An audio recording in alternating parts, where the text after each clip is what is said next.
abandi bati uyu mugabo Mutabazi aho noneho uyu munsi itangazo riramutse ritanzwe inzozi ziwe zikagerwaho ibyo bitekerezo watubwiraga bikagerwaho ati ibyemezo bya Mutabazi twabikira abo bantu reka mbabwira reka manze mvuge reka manze mbavuge reka ntacyo bati ibyemezo bya Mutabazi twabikira bati Mutabazi ntaripfana ariko wibuka yuko Mutabazi ataje baje kuyobora igihugu yabaje muri system kandi wenda ari butangirire hasi agomba kubaha abasanze n'umurongo uhari sibyo hari DPC babwati u DPC ntiyoroshye ahageze hari guverineri bati guverineri ahageze agira gutya abameya n'abandi bagahinda umushyitsi batuye Mutabazi ibyemezo bye n'ibitekerezo bye n'imyumvire ye na confidence ze aho naba umuyobozi ntabwo bamuha intara y'amajyaruguru kongera y'amajyepfo se akayihinduriza akayigira imirambi udusose akatwitsa ni y'amajyepfo agahita yitwara ntabayimuhaye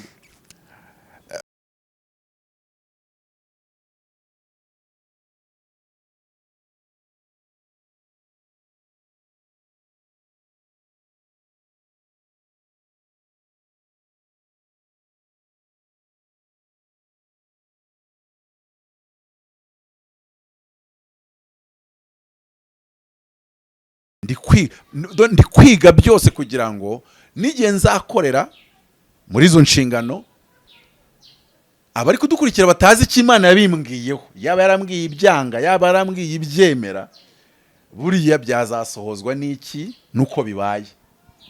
Imana yabwiye Mose aramubwira ngo ikizakumenyesha yuko ndi kumwe nawe nuko uzajyana ubu bwoko ukabugeza mu gihugu cy'isezerano. Mu by'ukuri iyo kiba ari nk'ikimenyetso kizakubwira yuko navuganye nawe yuko uzakora muri iyo ofisi nuko uzayikoramo. Ubwo ni nk'ako twabihuza. Mu by'ukuri ntago njya niyumvamo impamvu yo kuvuga ngo ntangaje ibe, ahubwo njye niyumvamo impamvu yo kuvuga ngo iyo ubufashije uriya warokotse ariko bunafashije abangaba bafite mu mutima irwango, kuko umushyiriye ikintu kituma adatera intambwe ngo abishyire mu bikorwa. Uramufashije kuko bizatuma agumana n'abana be. Simvuze wa wundi urashwe, agomvuze wa wundi usigaye inyuma.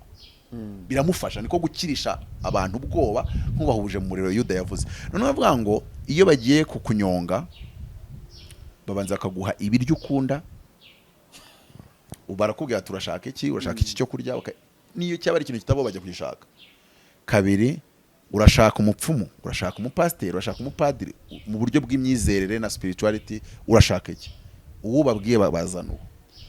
Ubwo bivuga ni ibyawe. Njye narivuze ngo uburyo umuntu aza ubona bidasobanutse n'andi mu rusengero barangiza bakamutoza bakamucaginga mu gusenga bikagera ku rwego njye ndivuga ibyo nabonye, umunyamakuru hano njye ndivuga ibyo nabonye w'abandi ngo bari gusaba ngo bamuhe urusengero rw'umuriro wa Panto. Ninjye wabisabye, ninjye wazanye icyo gitekerezo.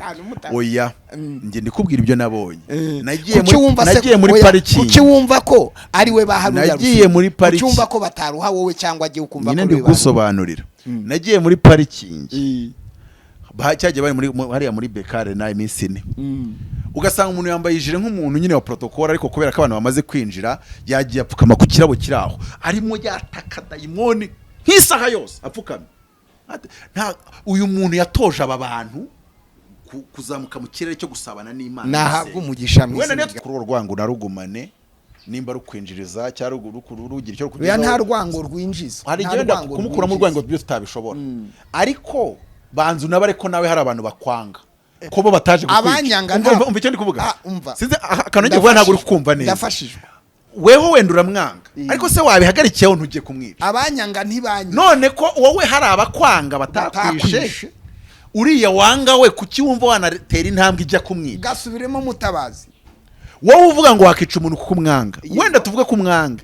Wenda tuvuge ko unafite impamvu uretse ko kwanga warokotse, zizi nimba ko yararokotse aricyo wowe nta mpamvu inahari. Ariko tuvuge ko ubusazi n'ubugome bukurimo bukwemeje ko ari impamvu. Uramwanga pe.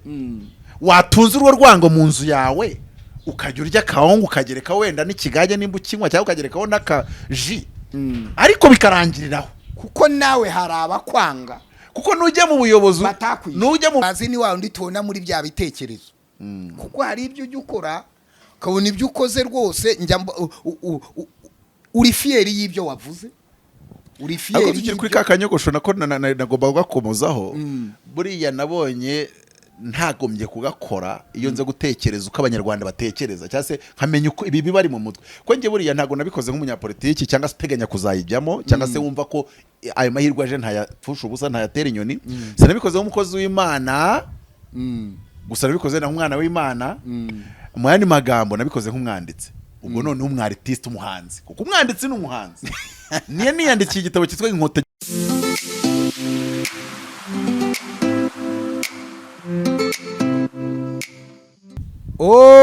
Oh, The Vibe TV ni The Vibe TV rero nk'uko dusanzwe tubabwira ko ukuri gutsinda ikinyoma kukakirata hejuru kukakirukankana ntabwo ndi jyenyine murabizi neza ko tubabwira ibintu uyu munsi twatumiye umwe mu bantu bafite amazina akomeye hano bamwe bati ubwo yarahagarara akavuga ati ndi umwanditsi w'ibitabo ati nanditse mirongo mu kanya akagaruka akababwira ati ndi engineer ati jewe rwose etaje nkitwicayemo ndayipima nkayizamura undi akababwira ati ndi umuhanga mba mbona n'indege yayitwara hanyuma yagaruka akababwira ati ndi aposo kaberuka mutabazi kabarira mutabazi akandi kanya kaducanga nabwo kabone yakoze udutendo muri social media kabarira mutabazi uraho neza muraho Yesu ni umwami Yesu nashimwe Yesu ni umwami mperuka hano mu kiganiro narakije umuntu muri The Vibe hanyuma mvuga ko hari abantu mpagaritse ayo makuru baba yarakugezeho anangezeho ntago nayagaciro ntasimbitindaho ntabwo bitinda bireba nk'ibibambwe nanjye nkatekereza ko bimbona uba witeguye kubaha abakuru iyo bavuze ati mutabazi turamucyashye mu buryo ubu n'ubu urabirwanya cyangwa urabyemera nta gahunda buhagere ntabwo uri ndaza kugaruka ntegereza ikindi uri bumbaze urifata iyo umuntu yifashe rero inshuti za The Vibe avuga ati ndifashe ati ntabwo nahangana n'ibihano ahubwo ndemera mutabaza amakuru rero ya buri munsi namoro turashima umwami Yesu tuguhaye ikaze rero ya turabashimiye nizereka abadukurikiye bazagira Noheli nziza n'umwaka mushya muhire abari kudukurikira abari kumvira ijwi ryanjye ntazagire n'umupfa kugeza umwaka urangiye nimuva mufite gahunda yo gupfa muzapfa undi waratangiye kuko gupfa bwo muzapfa ntago muzaba iteka ryose ariko at least kuva wumvisha ijwi ryanjye right now ku mavuta ndiho ntugapfe noneho turi intumwe ebyiri ntugapfe rero ntugapfe ukuri Imana ikurinde Imana irinde abantu ntibagapfe kandi n'ubuzima bitagendaga Imana ifungura imiryango ngaho komeza uriya wapfushije umukunzi ya n'umushiti wanjye namukundaga cyane namukundaga ariko cyane yajyaga ntumira mu kiganiro tugakorana ikiganiro gicaho ku cyumweru kuri TV10 Pascal yari afite ubukwe ku itariki 26 n'ubu yari umunyamakuru ariko ari n'umuganga ndetse afite n'ukuntu agenda ashingwa ibintu bya communication y'ibitaro bikomeye nka za CHK so ubwo rero byafashwe nyine bamugize kwa muganga yagiye muri koma bantu ubwo bari buze gukeka ibindi kubona amaguru bavuga bati nizatuma umuhombe ati urumva iyo umuntu agiye gukora ubukwe ariko n'urupfu rubaho ubwo rero imiryango turayikomeje n'abamukundaga turabakomeje kuko buryo umuntu uba kuri televiziyo buri ku cyumweru akaba ari kuri televiziyo abantu benshi baramukurikiye kandi bakamukunda n'uwo mukobwa usigaye Imana imukomeze kandi igira uko ibigenza imubonere undi uzamuhoza amarira muri mwisi turagukomera ibibazo biraza abantu bakabinyuramo barangiza bagakomeza imbere ariko nanone nuko bijya bimera abadukurikiye mwebwe ntibikababeho kugeza umwaka urangiye tugatangira undi reka mvuge ngo gupfa byo bibaho ariko ikibazo nukugenda amanzaganya cyangwa se ukagenda ukagenda bigizwemo uruhare wenda n'umurozi ukagirwamo uruhare n'uburangare n'ibindi nk'ibyo tujya twemera ko ari igeno ry'Imana gupfa, ariko nta washyira umutwe muri Actros ngo abyite igeno ry'Imana. Icyo gihe bwo twabyita ibindi. Tuba rero twanga yuko habaho nk'ibyo ngibyo, kandi burya n'abemera, burya n'abizera twizera bitandukanye. Hari abajya bizera yuko hari abantu b'Imana bajya babona ko hari urupfu rwa ruje bakabasha kurusunikaho by'ibihe runaka, nk'uko na Hezekiya yabwiye Yesaya ruje guhanura ati ibyo bintu uri kuvuga byo vuga ngo ndagenda uyu munsi ntabwo bikunda. Mu myaka 15 urupfu rukavaho. Ni ukuri imyaka 15 bayitirimuye hijyaho kandi biranakunda. Mw'isi y'umwuka burya nubwo bamwe batajya babyemera bamubi. Dushobora kwanga ibintu. None Apotre Mutabazi twakuhamagaye kugira ngo tugende tuganira ku ngingo zigiye zitandukanye, hanyuma ubwo twicaranye turaza kwerekeza cyane ku bintu bijyanye na gospel, cyangwa se ariho twerekeza cyane ari byo tugenda tuganira. Ariko icyambere njyana nakira message z'abantu benshi bampamagara, bambaza, banyandikira, babaza ati koko Mutabazi aracyari Apotre, koko Mutabazi aracyari umukozi w'Imana cyangwa yabivuyemo. Abo bantu rero kuko twicaranye kugira ngo utange umurongo mwiza, babati koko Mutabazi aracyari umukozi w'Imana, koko Mutabazi yabivuyemo cyangwa yigiriye muri politiki. Aho rero nicyo kibazo cya mbere, abantu batari ko Mutabazi aracyari umukozi w'Imana cyangwa yabivuyemo. Ariko nanjye mbyungemo, uracyari umukozi w'Imana cyangwa Imana nta demo bitanga. Imana nta demo butanga, irakwica cyangwa se ikakwimurika kujyana ahantu kure. Yakuvana nikujyana muri Amerika ukajya utwara amakamyo, ariko ntago ishobora gufata ahantu yaguhamagariye ngo noneho ngo oya ntago bibaho. Nta demo bitanga niko nyizi.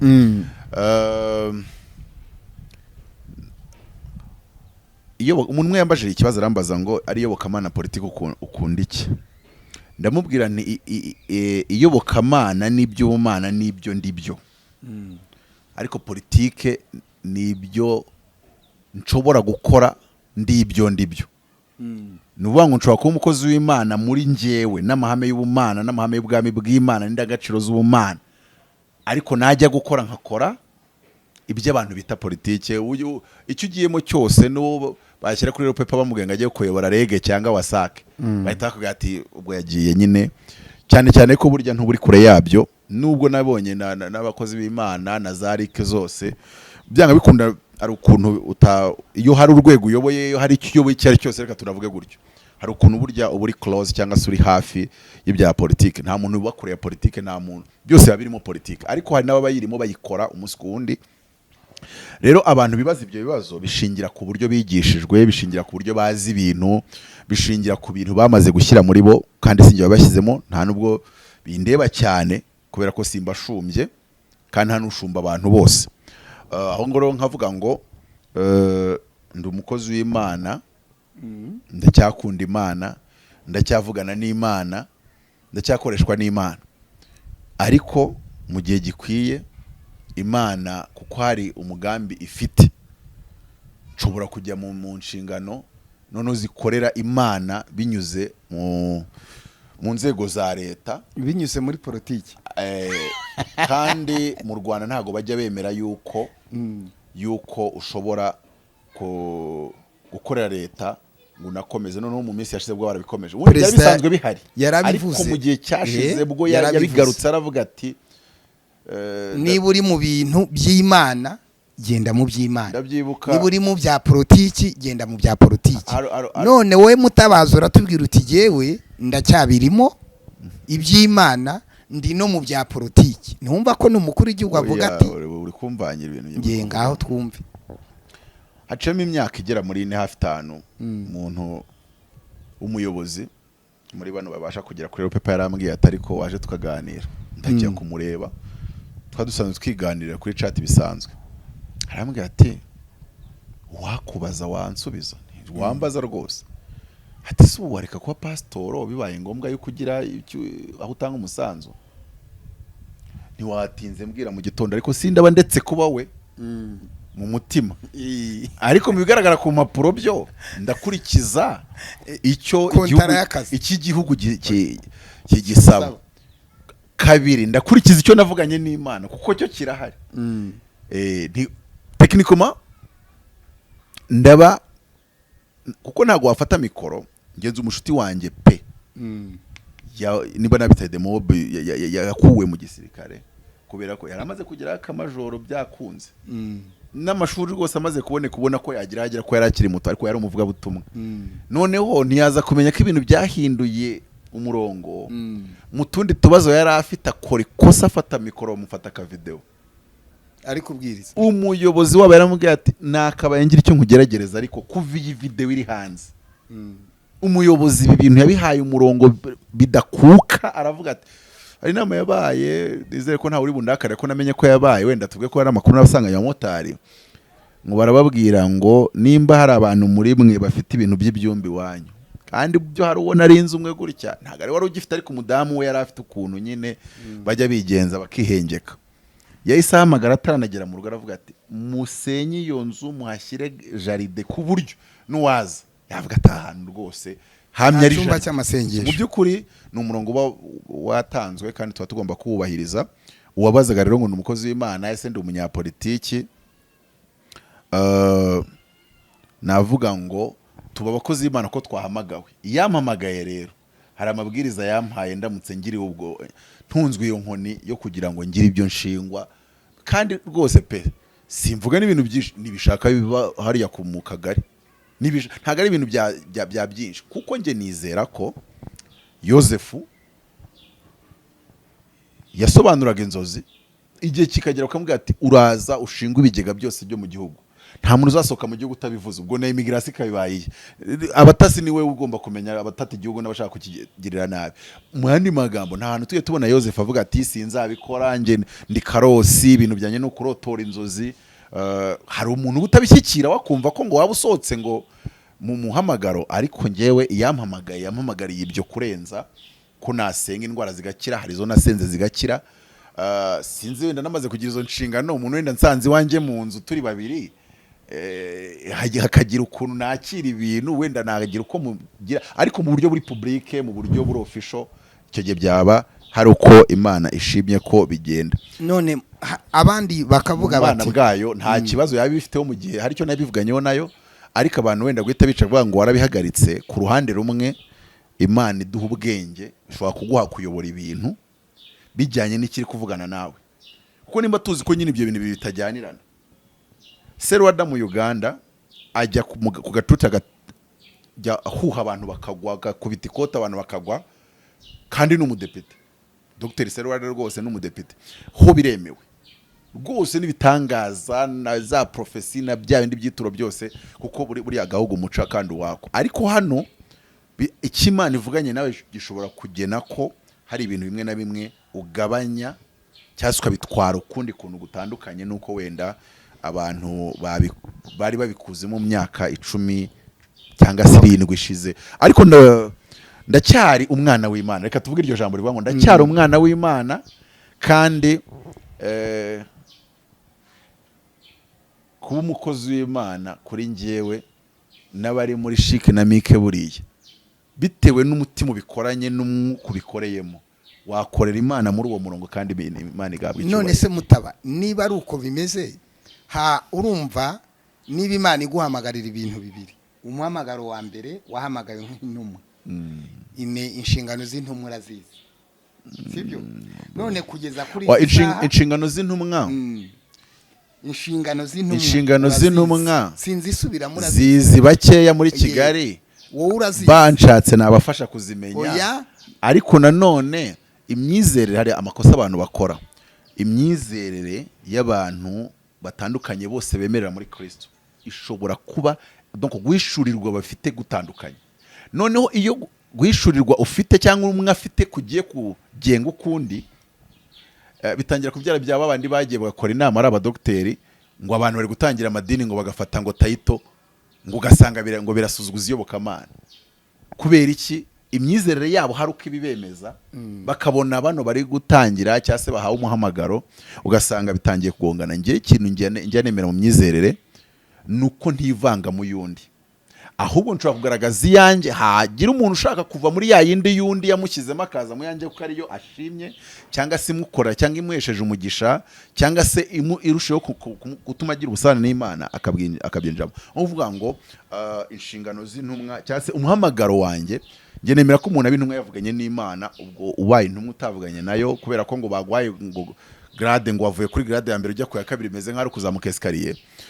Ntago imyizeranye ntishyikira aho ngaho, ababikora nabo sinabaveba, ariko icyo nari ndi kugerageza kuvuga ngo inshingano z'intumwa, hari icyo nari nshatse kubaza, wanciye mu ijambo, ndagerageza kujya nkuri kuvuga, ongera ugaruka, ongera umbaze icyo kibazo neza. Icyo nari nkubajije ngo inshingano z'intumwa urazizi. Umuntu ndakubajije ngo inshingano z'intumwa urazizi. Yego. Uyu munsi ntugishoboye kubahiriza inshingano z'intumwa kuko hari ibindi bintu uhamagariwe.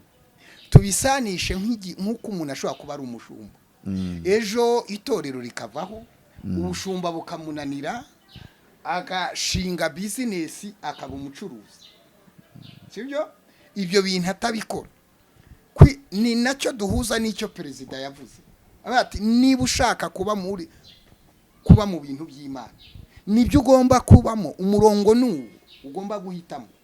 Kabiri, niba uri muri politiki, umurongo n'uwa politiki, kora politiki, wandika ibitabo bya politiki. Icyo gihe ndandika ibitabo bya politiki, icyo gihe ndakina politiki, ndayinjiramo, ndajya mu nzego nyobore, ndaharanira uburenganzira bwanjye n'uburenganzira bwa rubanda, ndubaka urwego, ngambira icyo nshaka. Ariko cya kintu ibintu by'Imana bipfira here. Umuntu araba pasitoro bikamunanira, agashinga akabari, agakomeza yitwa pasiteri. Umuntu akaba umuhanuzi, yarigeze ko umuhanuzi akarongora abagore 3, akaguma ari umuhanuzi ufite abagore 7, usinda utembagara bamwitaga mu rugo rw'umuhanuzi. Nabwo umuntu araba apotere nk'uko uri kubitubwira Mutabazi, ejo akigira mu bintu bya politiki, akaguma ari apotere. Ntabwo wemera ko umuntu ashobora gutanga itangazo, agatanga itangazo zigewe ibi bintu Imana yari yaramagariye, mpamagariwe mu bindi, ibi ndabihagaritse.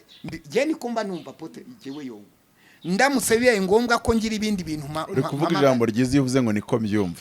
Buriya rero iyo bigeze kuri ijambo uko niko mbyumva, bisobanura ngo nundi afite ukabyumva n'ibindi kugira ngo noye kubera igitsitaza abambona muri ya mavuta y'intumwa. Niryo jambo uvuze ni Paulo yarivuze, ariko buriya abantu 3 batandukanye bashobora kubigiraho ihishurirwa cyangwa se imyumvire itandukanye kuri iryo jambo kandi rimwe uvuze. Urumva rero genda kunda kuba apotere, iyo garade mbariko nyita nambiswe cyangwa iyo nyenyeri y'ubwa apotere nyigumana, ariko ntacyo itari gukora inshingano zayo. Hanyuma haje indi nyenyeri ya politiki, ya nyenyeri ya politiki nayo nyigumana. Ntabwo uri umuntu ashobora kuyoborwa n'inyenyeri ebyiri. Wibuke mu ivuka rya Yesu hari inyenyeri imwe yabajyaga imbere, inyenyeri y'umuhamagaro irakwereka hariya. Inyenyeri y'umuhamagaro reka tubijyane uko nguko. Inyenyeri ya politiki igira handi kuri. Reka tubijyane uko nguko. Dukeneye Mutabazi uri mu muhamagaro w'Imana. Uyu umuhamagaro w'Imana mushobora kuba mwitwara ukundi kuntu. Ni igihugu gishyizeho amabwiriza, Imana yo ntabwo ibikomeza kuba Imana. Abantu bakaba aribo bakoresha ubwenge Imana yabahaye kugira babihuze n'iby'igihugu gishyizeho. Ni ukuvuga ngo iyo umuntu Imana imuhamagaye ikamugira umushumba, urusengero rugahagarara, ntibikora ko yashumba urusengero rutagihari. Iyo azi neza kuba umushumba icyo bisobanuye, ariko abiretse ibyo gushumba akajya mu bindi, icyo ndi kubwira abashumba bose ntabwo bashumba badafite akandi kazi bakora. Turi mu butambyi bwa Melikisedeki, ngo yari umwami w'Isalemu akaba n'umutambyi yisumba byose. Ntabwo tukiri mu rukiryi rwa Lewi. Ubutambyi bwa Lewi bwararangiye.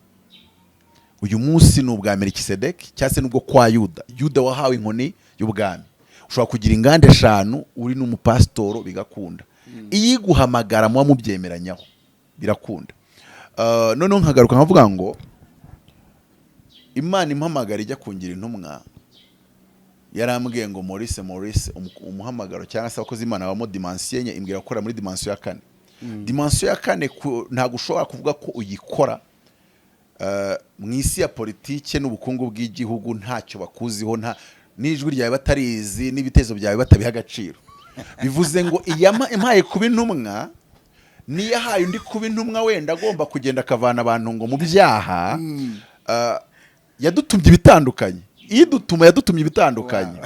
Ariko nanone muri kwa kuba intumwa no kwa kuba muri dimension ya kane nanone babikorera mu gihugu runaka. Icyo gihugu rero nikiba kitemera yuko ugaragara ku ruhimbi ngo kuwa mbere ugaragare muri ofisi, ukabwira Mutabazi ngo noneho ngo gira icyo utangaza. Ikintu cya mbere ho ndaza kubwira ngo ndi gushyira imbaraga mu gusenga, ndi gushyira imbaraga mu gusoma uko ibihugu n'ubuzima bw'ibihugu bubaho. Noneho muri icyo gihe ni periode ya transition, ntegereje Imana. Ariko gutegereza Imana ni uko njye mu myizerere yanjye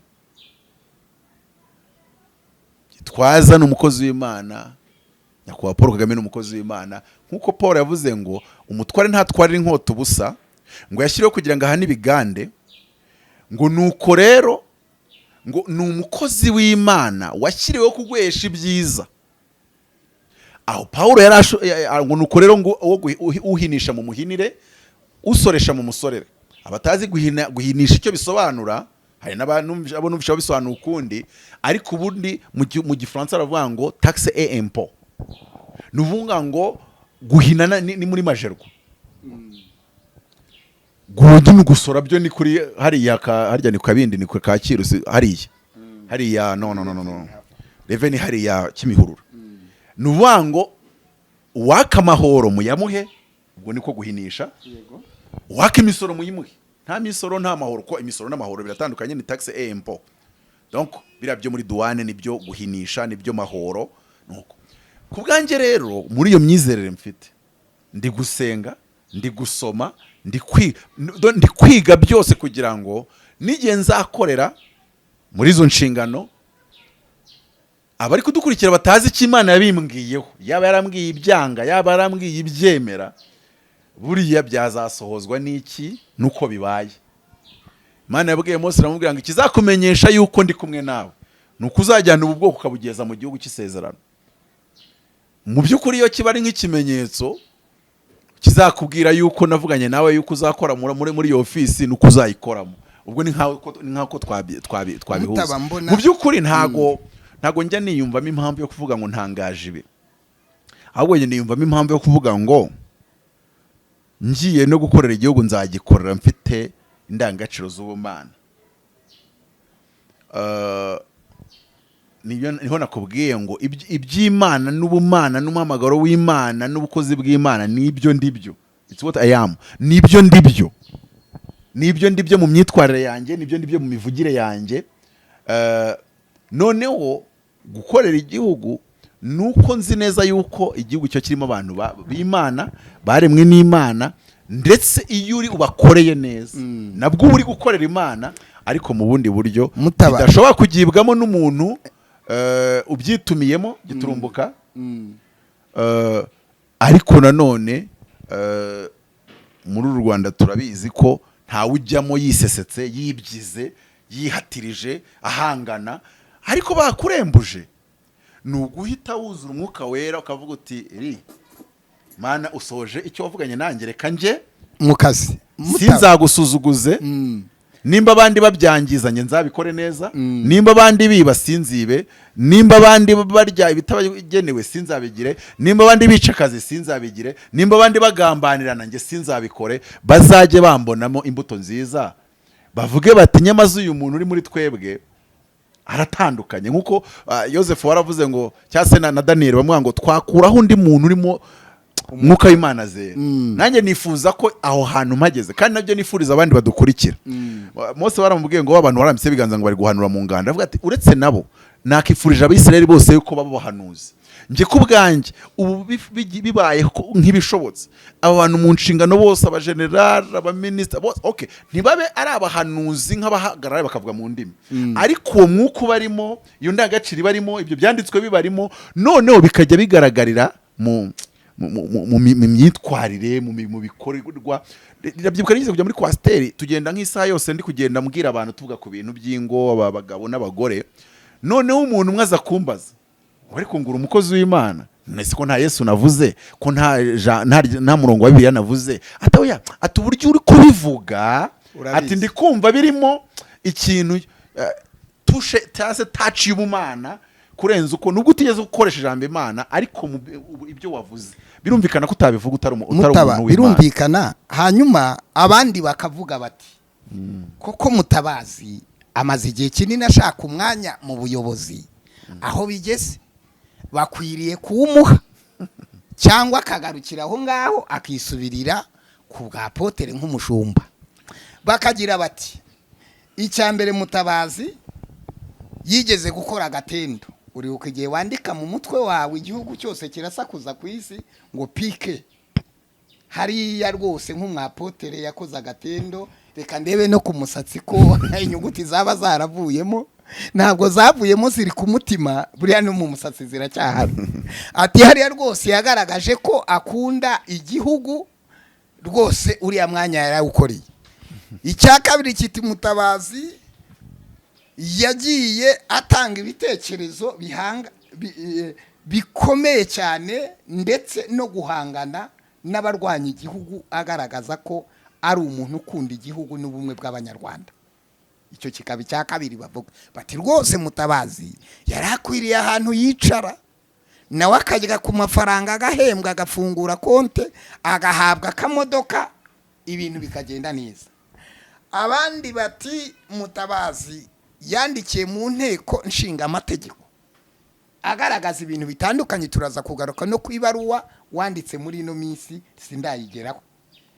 Bati Mutabazi rero kabarira rwose arabirwaniye arabihagarariye, ndetse n'ubu twicarana jewe ndumva mfite, urabona ko nagabanyije umuvuduko kuko nkurikije uko uri kuvuga ushobora kuba muri ino minsi nyabuna nazaza kukureba bati Odiase ntayihari, kabarira yabaye kabarira kandi byakubera. Gera ku kibazo ngidero ko nakibonera igisubizo. Noneho nkavuga ngo nsoza rero ako ariko ndaza kugaruka ku cya kabiri. Ese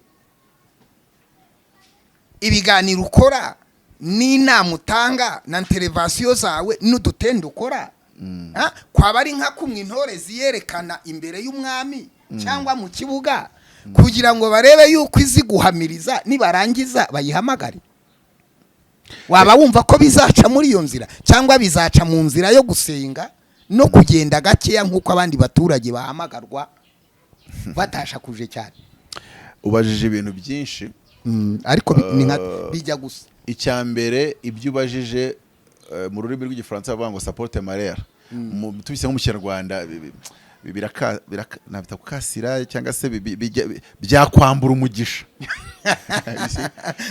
Kubazwa icyo kibazo ubwabyo bishobora kukuvana naho waruri. Urumva genda bariza abantu. Ariko reka wenda nsubize ikibazo ubwacyo. Nko mu magambo makeya iyo bari amahitamo yanjye nari guhitamo kutakimbaza, ariko ko wakibajije nanone sindi mvuga ngo babikate, reka ngerageze nsubize. Ngira uko ngenda ngira ibyo nemera. Nkunda kubwira abantu nkabwira ngo impamvu batajya babona nahangayitse nubwo nafite 160 ni kurwana no kubigabanya kubera ko bitangiye kumbana byinshi, ariko impamvu ni imwe, njyewe ndi ibyo nizera. Arabangu uko umuntu atekereza mutima we ni kare muri Bibiliya ngo as a man thinketh in his heart so he is. Uko umuntu atekereza ni kare. Rero nge uko ntekereza nuko biragatsindwa n'ubugwari ntuburi n'umuyobozi. Iyo muri wowe uhatanira ngo kuyobora, haranira gukemura ikibazo gihari. Mu biganiro mbonamo rero nicyo kiba kintugaritse. Niyumvamo ko navukiye gukemura ibibazo, nkumva nagira ishyaka ryo gukemura ibibazo. Yewe ahubwo niyo najya gukemura ibibazo bigatuma ntakaza icyo ngo iyo office wavugaga. Donc mu maso yanjye agomba ko arimo nkemura ikibazo. Bibiliya iravuga ngo ngo umuvandimwe avukira, ngo inshuti zibana ibihe byose, kandi umuvandimwe avukira gukura abandi mu makuba. Nimba mbona hari amakuba abanyarwanda bagiye kwinjiramo uko yaba asa kose, bakaba bayakurwamo n'iyo nyandiko nanditse. Nimba mbona hari ikintu nabwira abaturage kikabafasha kugira ngo nyine turusheho kunoza, turusheho kubaho neza, u Rwanda rurusheho kuryoha, ndagikora ntategereje ibihembo. Noneho ibyo kuba wavuga ngo abantu bamwe barabona uri guhirimbanira kugira ngo ugire icyo ugeraho, baba bireba nabi, kuko abenshi naganiye nabo cyangwa mbona barakubwira bati iyo ukinnye ibintu byinshi urasobanye. Bivuze ngo mbaye ndubishaka najya hariya, ahubwo nkajya ndigita, nkaboneka nkora akantu kamwe na karikiretinze na banje kubara impande zose. Si uko mbaho, kuko numva si uwo ndiwe. Yega ababikora nabo sinabaveba, ariko nge numva kora ibyiza. Yosefu ntibamusanze yagiye kwimangarika no kwipangarika n'uwo bamurebe, we yarotoye inzozi zirotoye, we yazirotoreye aza kubwira umwami ati nyamaze cyari uwazindotoreye, aje nabwo arotora inzozi, aragiye kubabwira ati mushaka umuntu ubishoboye ari ugufasha igihugu gusohoka mu kibazo kirimo. Kugeza wambwira ati hari undi twajya gushaka kandi tubona wowe. Ndi uwo Mutabazi rero wagiye nandika amaproje nkayajyana ahantu mu buyobozi, nkababwira aya maproje ndabona yafasha, muyashyire mu bikorwa. Ntavuze ngo muzanyishyura, muyashyira mu bikorwa, ntavuze ngo nzakuramo iki. Kandi ibyo rimwe na rimwe wenda nkabikora mfite ibibazo n'utubazo, n'umuntu wese wo ku mbuga abona ko ndufite. Ariko nge n'uyubatsemo iyo ndangagaciro yo kuvuga ngo mbereyeho kugira ngo abankikije babeho neza, bagubwe neza, boroherwe, tugere kuri byinshi birusi ibyo bari kugeraho natanze urwo ruhare rwanjye. Ubitekereza ukundi ubwo bari kubona ibimurimo. Kuko abantu hano hanze bakunda yellow pepper we, hano hanze abantu bakunda ngimbehe. Ariko si uwo Mutabazi nahisemo indi mitekerereze. Mutabazi by'ukuri rwose babantekereje ibitari byo, ibyo ni ibivugwa, ni ibyo abantu bavuga, ibyo abantu batekereza nkoranyambaga, kandi twicaranye na mbesherwa byinshi, tuganira nyine tukumvikana, mbesherwa byinshi tukumvikana, nuko babyumva. Ariko si wowe nanjye hari uko nkuzi, nzi ko ubundi abandi bantu iyo muganira hari imvugo bakoresha, nikoresheje usanga iyo hari uburyo uganira n'umuntu akavuga ngo umuntu ni umufungamutwe. Ntabwo uzamenye ni umufungamutwe. Umuntu ni umufungamutwe. Ni umuntu w'umufungamutwe, ni umuntu ibintu yizera udapfa kubimukura, ntiwabimukuramo. Njye umuntu abibwiye umuyobozi navuga ndi kintera ishema nuko hari ibintu nizera numva napfira. Umunsi nzabyuka nkasanga nta bintu nizera nzi ko napfira, nzatangira kumva yuko hari no gupfa bindutira kubaho, kuko nge numva uko ariko kuba umugabo, kuba ufite ibintu wemera ukaba wumva ibyo bintu binabaye ngombwa watega agahanga. Jewe mpamya ko kandi ibyo bintu bikaba atari ibintu by'inyungu zawe, ahubwo ari inyungu z'abandi bantu. Wumva uvuga uti nge mbereyeho. Mpamya ko ibiri muri Mutabazi ari ibintu yemera. Mutabazi ni wa wundi tubona ku mbuga nkoranyambaga. Mutabazi ni wa wundi tubona muri bya bitekerezo, kuko hari ibyo ujya ukora ukabona ibyo ukoze rwose uri fieri y'ibyo wavuze, uri fieri. Ako tukiri kuri ka kanyogosho nako nagomba kugakomozaho. Buriya nabonye ntagombye kugakora iyo nze gutekereza uko abanyarwanda batekereza, cyangwa se nkamenya uko ibi bari mu mutwe. Ko nge buriya ntago nabikoze nk'umunyapolitiki cyangwa se uteganya kuzayijyamo, cyangwa se wumva ko ayo mahirwe aje ntayapfusha ubusa, ntayatera inyoni. Sinabikoze nk'umukozi w'Imana, gusa nabikoze na nk'umwana w'Imana. Mu yandi magambo nabikoze nk'umwanditsi. Ubwo none umwartiste, umuhanzi, kuko umwanditsi n'umuhanzi. Niye niyandikiye igitabo cyitwa Inkotanyi mu mboni y'abato. Hano ndavuga ni seka indirimbo bayikorera akantu kazayipromotinga, tubyite yamvugo ngo kuyitwikira. Iki gitabo ndagitwikirane. Nza kubona message yose iri mu gitabo iravuga ngo dukenera urubyiruko rutekereza nka Paul Kagame. Iyi message ni gute natuma igera kure. Ndavuga ni rero gutekereza nkawe ninandikaho gutya uzambaza, kuko bizaba byamucanze. Nzambwira ni rero wowe izi nyuguti zishyira ku musatsi zishyira indani mu mutwe no mu ntekerezo. Uriste wayishyize mu musatsi. Ariko nyuma mbonye abantu bayifashe nabi, ndavuga nti yewe mumbabarire, ubwo iyo nza wenda kubakoraho consultation yuko muri bubifate nari kumenya uko mbitwara.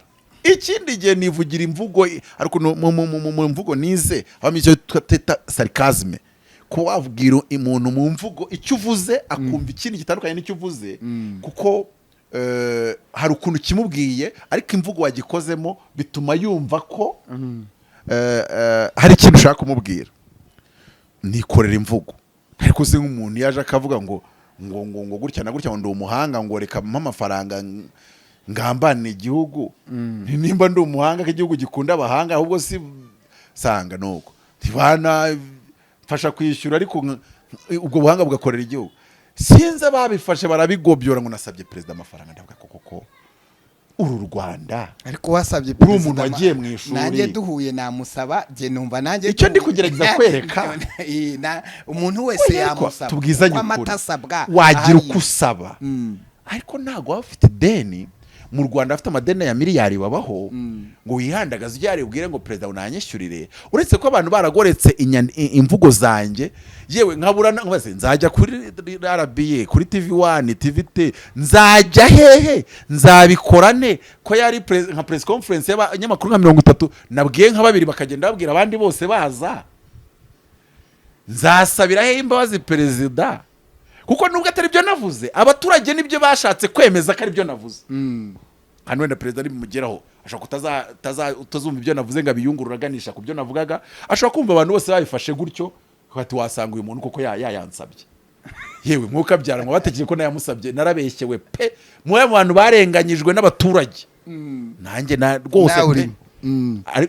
Hari utuntu tuba twaragiye tuba erega nibyo bituma umuntu akura, ubwenge buturuka mu gukosa. Amakosa ugiye ukora akagenda atuma buryo ugenda uca akenge umenya ko burya bya bintu wari kubihinda injyana imvugo wakoresha wari kuyigorora ukayigobyo nibyo. Kandi burya umuntu wemera kwiga icyakabingi hari ikintu kimwe nzi abantu barambeshyira cyane, uby'ubuhanga bamvuga bashaka ko bambeshyira simbizi. Kabiri ibintu bavuga ngo washobora imyanya washobora ibi nibi, umwanya nashobora no gufata imikoro nkavuga ibindi kuvuga kuko byo ndi kubivuga nkumva ndabishoboye, ariko bari abantu bareba ku ruhande bashobora kubona n'ikindi ushoboye kimwe cyo bo babivuze. Sinavuga ko babimbeshye ahubwo navuga ngo nshobora kuba hari ubushobozi bundi monge ntiyiziho, ubwo aba basaza babibonye nkabasaba ngo ko niga vuba mwazanyereka umutoza hafi yanjye niyo byaba ibyumweru 2 ko burya ndi umuntu wakiga vuba. Kandi nuko mu by'ukuri ni ukuvuga ngo mfite ishyaka ryo kugira umusanzu, ariko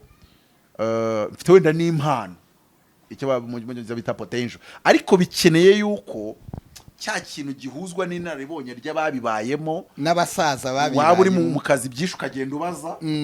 Ariko nkunda bw'abantu nujya muri groupe rero utazi umurongo wayo uzicecekere urebe ukuntu bandika nuko basubiza, nurangiza use mbese nujya mu njyana. Byashoboka yuko icyo ushaka kumvikanisha, byashoboka yuko Mutabazi bashaka ukenewe bashyira ku ntebe bakicara akayobora ari wowe, ariko wowe Mutabazi sibyo hari ibindi bagukeneyemo, hari ibindi hari ibyo ubanza. Umunyarwanda wese ni umukandida wo gutanga umusanzu ku gihugu cye. Iyi mvugo iyo ivuzwe muri iyo sanse nakomeje kubwira ngo kandi buriya nta nubwo ari byiza nkuko nabikuye mu buyobozi. Wowe kora ibyo ugomba gukora ubikore neza, aho uri hanoze ibyo ugomba gukora binoze. Ibi byabishobora kuzaza bizarebwa n'ababireba, ariko wowe ushyize imbaraga ngo ndashaka kugera hariya wica ibyahuri. None Mutabagewe nkagira mu by'ukuri njye navugaga muri rusange ngo kugira ngo Mutabazi wenda mbe nanagira n'iduka ryiza bikunze, uruganda rwiza bikunze, Minisitiri mwiza ibyabize byari byose kuba ari bigirira akamaro igihugu, Guverineri mwiza bikunze. Ibyiri kubivuga nicyo nakomeje kubwira, byose n'Imana ibitanga byambura amahirwe kubivuga byambura amahirwe. Kandi igihe ntibiri mu mutima wanjye nk'umuntu ubinyotewe ubifitiye ubuhahara n'ijwi rya rubanda, mu mutima n'ijwi rya rubanda riragenda rikagera ibwami. Urumva niba turi mu mutima wanjye kirimo ni kimwe, ni ugutoza urubyiruko ku buryo u Rwanda nge mu mboni yanjye no mu gitekerezo cyanjye rwazaba ruyobowe nanje Kagame, rwazaba rurimo abaturage bari smart kurenza abariho uyu munsi, atari uko abariho uyu munsi batari smart, kuko n'utuyoboye yatugize smart. Wabeshya ko smartness abanyarwanda dufite uyu munsi n'amahanga tubonamo atabigizemo uruhare.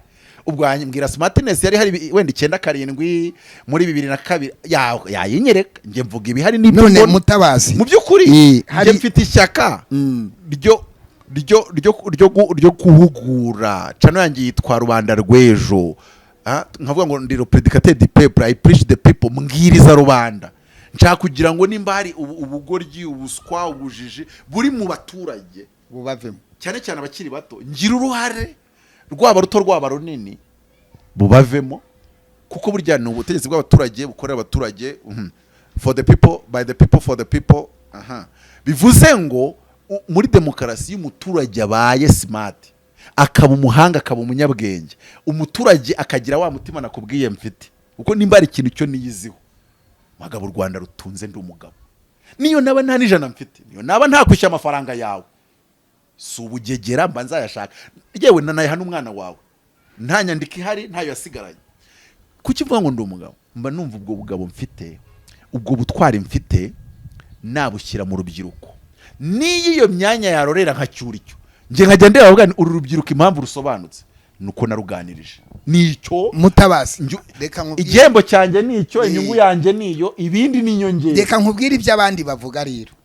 Abandi bati uyu mugabo Mutabazi aho noneho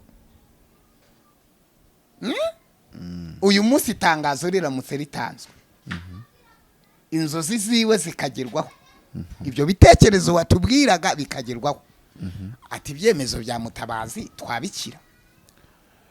Abo bantu reka mbabwira aho reka manze mvuge, reka manze mbavuge, reka ntacyo bati ibyemezo bya Mutabazi twabikira, bati Mutabazi ntaripfana. Ariko wibuka yuko Mutabazi ataje baje kuyobora igihugu, yabaje muri system kandi wenda ari butangirire hasi, agomba kubaha abasanze n'umurongo uhari, sibyo? Hari DPC bavuga ati DPC ntiyoroshye ahageze, hari guverineri bati guverineri ahageze agira gutya, abameya n'abandi bagahinda umushyitsi. Batuye Mutabazi ibyemezo bye n'ibitekerezo bye n'imyumvire ye na confidence ze, aho naba umuyobozi ntabwo bamuha intara y'amajyaruguru kongera y'amajyepfo se akayihinduriza, noneho akayigira imirambi, udusozi akatwitsa, ni amajyepfo agahita yitwara ntawayimuhaye. Tubisubirize muri cya kintu navuze ngo nkunda kwiga, nshaka kwiga, ahubwo njyanye ntunyigishe nabwo ni ungize ute. Donc nkenera kwiga, numara maze kugera ahantu niyo tuve no kuri ibyo, ni wangera muri bank nabanza nkareba bakoze mu mabank, ko nzi ko niga vuba, munyigishe, kuko ndashaka kugira ngo mbimenye, kuko nge mvuye kuri mikoro, hari ibyo narinzi hariya, ariko hano ni hashya, ariko nzi kwiga vuba, mumfashe chapu mpite mbyiga, ntazabyangiza. Kabiri, teamwork. Iyo ugiye gukorana n'abantu menya gukorana nabo. Ndaguha urugero, buriya nanga ruswa, none nge imyizere ngirayo muri Bibiliya inyemeza yuko iyo uriye ruswa bigira ingaruka kugira ku buvivi bwawe. Uko ni ukuri, kuko Arukuru Paulo mu Befeso yabihuje no gusenga ibigirwamana. Ndi Imana ifuha murabana gukiranwa kwa base nkagera ku buvivi bw'abanyanga, the fourth generation. Ahubwo rero njewe sina kutabikora, suko navuga ngo president Randeba libiramfata, ariko nanone ugiye gukora wenda mu bantu bayirya, kandi mugomba gukorana nyine nk'ikipe, nta nubwo ujuje kubayobora, wowe ujuri umwe muri batanu bareshya, hejuru yanyu hari abayobozi bandi. Nujya kuzana ikintu cyo kugira ngo timu yose bita bihagarara kuba yarya ako kantu, ushobora gusenya ahubwo ekipe. Icyo gihe wasezera akazi. Icyo nje kuvuga ntago uje gusenya ikipe, ahubwo ukora ku buryo itazaguturukaho, wowe utazayirya, ariko ugakorana ugakora wowe itazaguturukaho, cyase wowe utazayirya, ariko ikipe ukorana nayo ugomba kumenya gukorana nayo neza. Watanga abayiriye se? Kuko hano haba itegeko ryitwa kudatanga amakuru. Iyo timu mukorana ukamenya ko bayirya, watanga amakuru ko bayirya. Nakoresha ubwenge Imana yampaye. Icya kabiri nkagisha inama bantanze mu kazi. Icya gatatu ngasenga. Waba wabatanze. Ugiye gukora ahantu ugasanga barya ruswa wabatanga. Uba batanze se gute? Icyo ndi kugeza kwerekana ikivuga ngo wigenda ngo usanze usambaguza ibyo usanze. Okay. Winjira muri gira ubwenge ko ushobora kuzwa banga ngo ndi gufasha leta kudatakaza miliyoni. Ariko uburyo usenye equipe. Ikindi ikintu waba usabwa uri mutabazi Imana ikakugirira ikaguha umugisha rwose. Kuko ukorera abanyarwanda n'umugisha. Ku rwego rwari rwose nibishaka besedo w'akagari. Hari ugiye gukora nturi umuvugizi w'urwego rwari rwose. Funga kinywa. Funga umunwa. Gutanga ibitekerezo bizagaruka ikindi gihe. Nturi umuvugizi. Ubaye n'umuvugizi wavugira ibyo mwemeranyijeho ntago wajya uvuga ibikujemo byose. Okay. Mu byukuri umuntu watekereza hari abantu batekereza ko ngeze mu bantu nabasambaguza. Nge navuga ngo banyibeshyaho kuko nza agaciro ko kuba mu itsinda cyangwa muri equipe. Rega ni nk'umuryango. Iyo uri mu muryango muri munawe mukuru wawe papa wawe mama ari byo mu butemeranya nabo. Ariko ntago ujye hariya ngo bisambaguza ujye wirwa batarangagira. Iyo mukoreye hamwe bwa bwenge bugufasha kumenya n'icyo uri bwihanganire n'icyo uri bugire gutya uragicisha muhenza. Njye ngira inama abantu babamenya n'abagitifu b'imirenge sindarenza aho ngaho akagira nko mu kazi agatangira kubwira ati ibintu nsanze hano ndi umurokore ati ngiye kubishwambaguza ntago nakemera ko abantu bagira gutya na gutya ndeba nkamukansori nkamubwira nti sigaho nkamusobanurira impamvu agomba kugenza ibintu make. Nkavuga nti wari uzi ko ushobora kuba ari umuntu urya warangizaho kugira ngo ubona bikabije aho kugira ngo watakinge byagurishya na gutya ukabanza ukamenya imbaraga ze ukamuzenguruka warangiza kumenya ibyo byose ugakora ku buryo umunyamakuru w'Icyangugu ari uzatangaza ayo makuru yamara kugera ku mbuga nkoranyambaga bikagera hejuru ibukuru bakaza kubyirebera. Ariko mu gihe baje kubyirebera bibukuru kanumera nk'unamwimana ukamera nk'umuntu umukavaringa. Ntago icyari gera ari kumuyita umufesinga yewe yerere ndi hano kandi urabizi ndakuyobora nkabigisha uburyo uba muri team n'uburyo n'impinduka iyo zigomba kuza ni gake na Yesu yaje ku muntu nta muhindura ijoro rimwe. Ni gake warwanya ruswa gake ukayirandura ikigomba guhinduka ni gake bimwe na bimwe ngashyiramo strategy ituma wa muntu wenda n'urugero hari uwabwiye ati nageze hano nsanga amasoko yose ajya kuri side. Nabwani rero wagomba kubigenza ute? Wewe yamazemo amezi 3 baramwirukana kandi ari byaziza. Nabwani nakomeje kwibwira abantu ngo kunyumva uzana icya DPR kisha ndamusuje n'umushiti wanjye. Ndamubwira nti wowe washoboraga ko wagira ukavuga uti irya mbere rirabonetse yegara ribonye kurya akavuga ariko tugomba gukora ku buryo bitware neza ku buryo bitazagera hanze babireba nabe turabona gutya na gutya. Akabona ko uri kumufasha kugira ngo bitazarabura. Kumba ari wowe uzakorora imbarutso bikarabura. None byamara kurabura ukamwetse ngufasha. Ntumva kuri umuntu byarabuye ngufasha. Ko byakurabuye ngufasha. Ngo ntabwo iyo ugiye hariya icyambere ugomba kumenya ugomba kubanza icyo ubana nacyo abo mubana ukamenya icyo uri busenye ukamenya ko gishobora gusenywa mu myaka 10 kutagisenya iryo joro. Nukuvuga ngo ibintu byose uri bukore impinduka zose wagira ugomba kumenya ukorera muri equipe. Icyambere ugomba kuzirikana wahakohereje abo hejuru bahagutumye ukazirikana abaturage warangiza ukazirikana equipe mukorana. Ubwo ni nk'umusaraba gutyo hari abo hejuru abaturage ubwo ni hasi yawe abuyobora none nabo muri kumwe kuri ya size ya gutyo. Iyo umenye kubitwara neza nacyo ubwenge nyine ubasha kurama mu kazi uri umuyobozi mwiza uri umunyapolitike mwiza kandi nabo mukorana. Reka nkubwire ubaye umuntu abo mukorana bose batagucira nyine bakuvumagira burya ntago wajya hariya ngo widoge uvuge ngo ngewe ngo ndi gitangaza byaba ari ikibazo gikomeye. Okay Mutabazi rero hanyuma si ibyo byonyine hanyuma naguhamagaye kugira ngo tuganire ibibazo bigiye bitandukanye. Hanyuma uziko igihugu cyacu cyanyuze mu bihe bibi cyane cyane mu mwaka w'1994 ubwo habaga jenoside yakorewe abatutsi abantu benshi barapfa mu gihugu ibyago bikomeye. nyuma y'ibyo bihe mu Rwanda icyo gihe hari itegeko ryavugaga yuko hariho igihano cy'urupfu. Yego. Cy'urupfu. Tuba cyaravuye muri 2006. Muri 2006. Hanyuma yaba ari inteko nshinga amategeko ifite mu nshingano yabo byagiye no mu butabera muri Minisiteri y'Ubutabera. Icyo gihano barasuzuma nk'ababifite mu nshingano kuyobora igihugu bagikuraho. Kandi iki gihano cy'urupfu cyavuyeho mu gihe abantu bari bahanganye n'ingengabitekerezo ya jenoside ndetse banahanganye na gacaca zari zikirimo zari zitararangira cyangwa se zirimo. Hanyuma ariko ntibyabujije ko inteko nshinga amategeko yicarana Minisiteri y'Ubutabera bemeza ko icyo gihano gikuweho. Nyuma y'ibyo hubatsweho za minisiteri zitandukanye, batuzanira Minubumwe, Ndi Umunyarwanda, haciye ibintu bitandukanye kugira ngo abanyarwanda bagende bubaka ibintu bishobora gutuma babana mu mahoro, bongera kuba umwe, umuntu akabana n'ubuvandimwe n'urukundo, n'uyiciye undi akabana n'uwamwiciye, bashishikariza impunzi guhunguka zikagaruka mu gihugu, bubaka za minisiteri n'ubumwe bw'abanyarwanda. Basanga icyo gihano cy'urupfu kigomba kuvaho.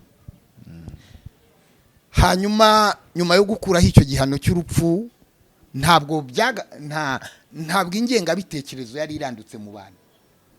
Ko ingengabitekerezo iba mu mutima, ntabwo ari ikintu umuntu yiyandikaho ku gahanga. Ni hamwe tugiye kuvuga ngo byuzuye mu mutima bisesekara ku munwa. Ni igihe umuntu afite ubugome, akaba afite ubwicanyi, akaba yanga mwene se, byanze bikunze iyo kigeze cya kintu utwite ugeraho ukakibyara kikagaragara. Ndetse mu bihe bitandukanye habayeho ibimenyetso byerekana ko ingengabitekerezo ya jenoside ikiri mu bantu. Ndetse nanashima habayeho uruhare runini ku bijyanye n'itorero. Urabizi icyo gihe wari mu ivugabutumwa, hakorwa ibiterane, ubumwe n'ubwiyunge mu nsengero, kurwanya ibintu, abantu barabisenya bakoresheje ijambo ry'Imana. Polisi y'igihugu irigisha, urwego rw'amategeko rurigisha, inzego zose ziramanuka kugera hasi ku isi, babata umuntu wese nabane n'undi. Hamwe abantu bakunze igihugu biyumvamo ubunyarwanda, bagira naho abantu bababarira ibitababarirwa. Kuko kuba umuntu yakwiciye umwana, akica umugabo wawe, akica ikibondo, akica uruhinja, ukamufungura mugaturana ku mudugudu rwose mutaba.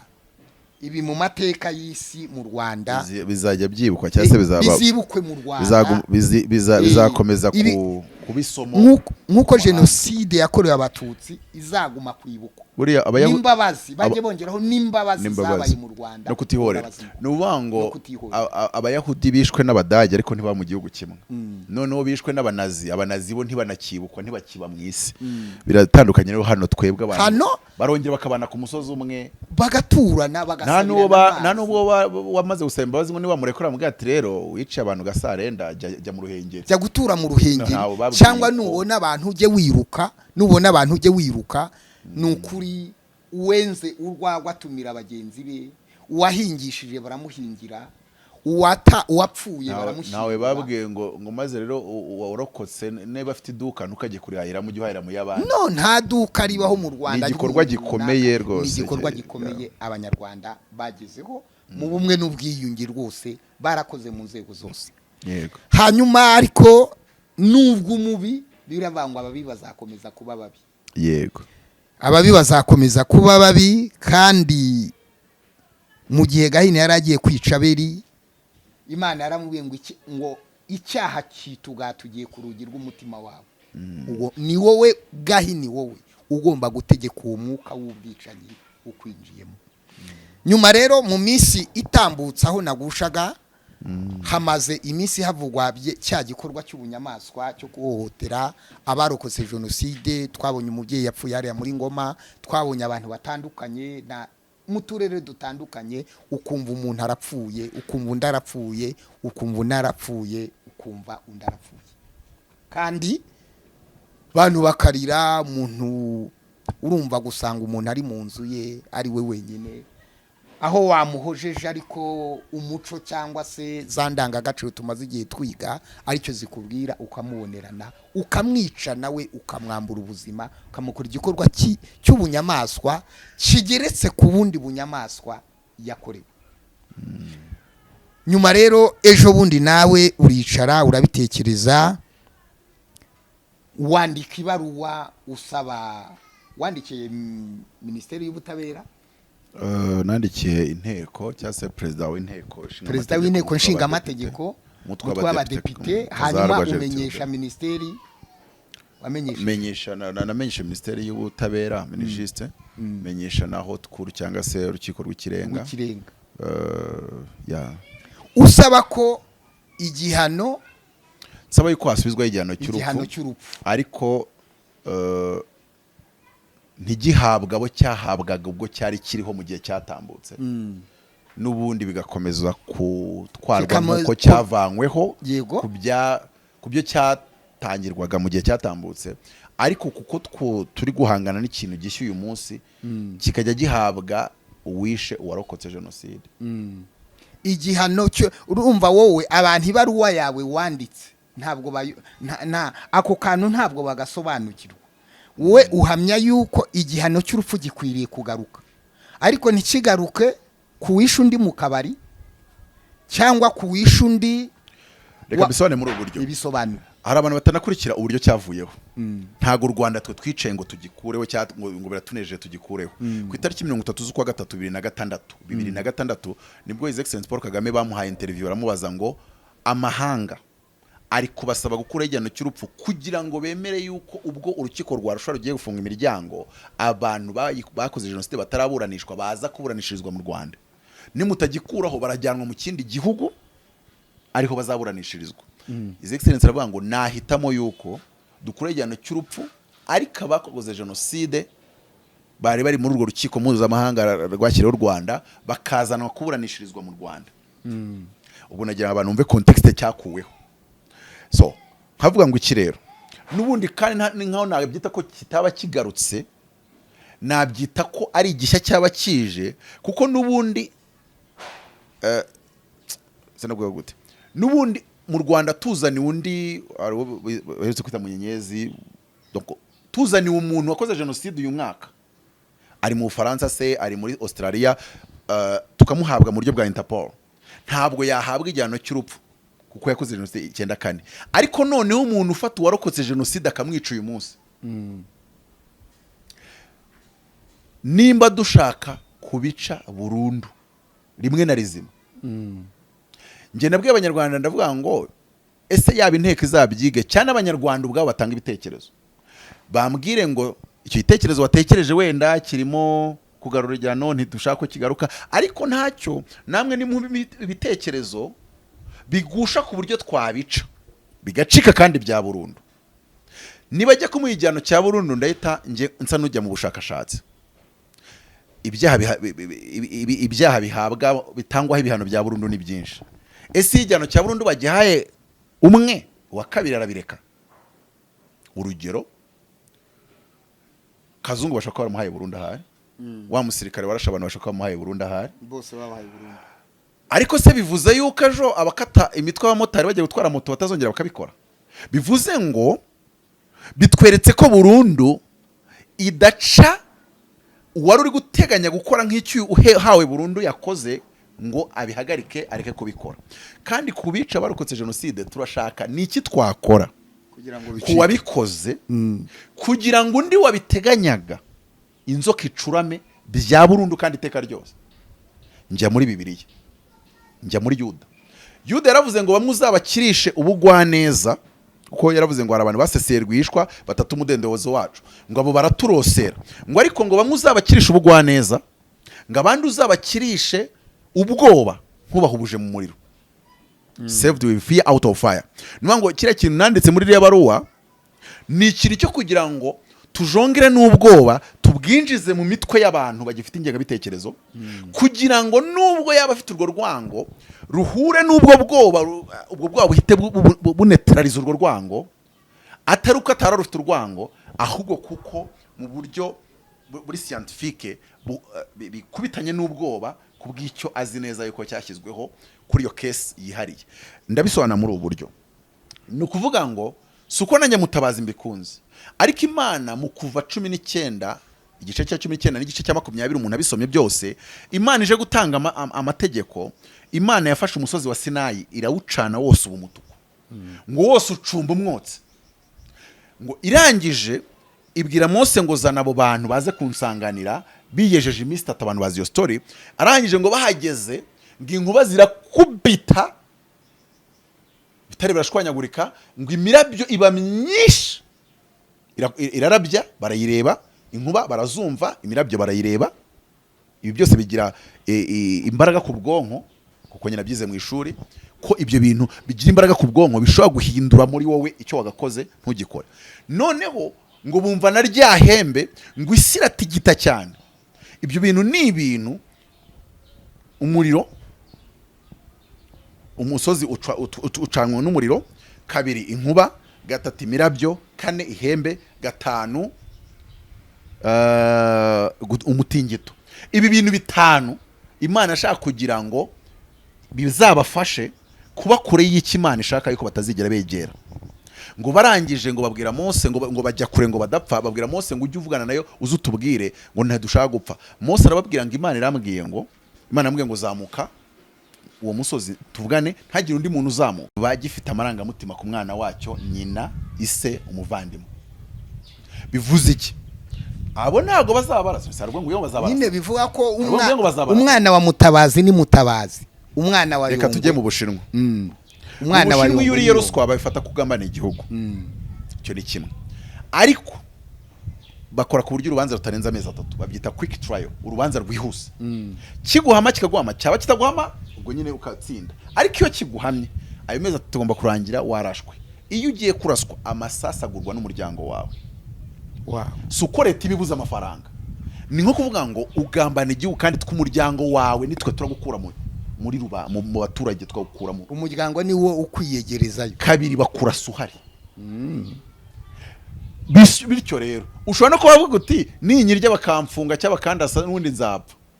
Ariko noneho uratinya ko bakurasa imfura yawe iraho, kandi urabizi ko nibajya kurasa itazasigara.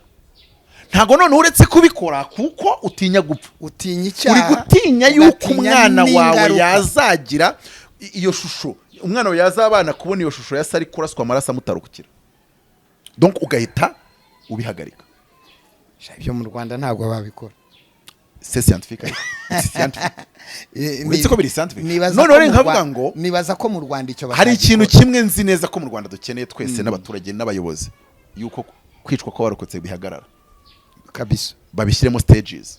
Nashimye inteko, wenda kangosomere kuri Twitter y'inteko ya Parliament, Rwanda Parliament, rahabona muri tweet zikuza muri no minsi bari gukora akazi keza. Hano baranditse ngo Senateur w'Imbabazi P na Depite Ndoriyo bijya I, ubwo ne Emmanuel wenda baganiriye n'abaturage bo mu murenge wa Muganza, akagari ka Muganza. Uretse ko zino message zimeze gutya abwo n'abandi bari baciye hirya bacayino ni nyinshi zirakurikirana nuko mfashe mimwe.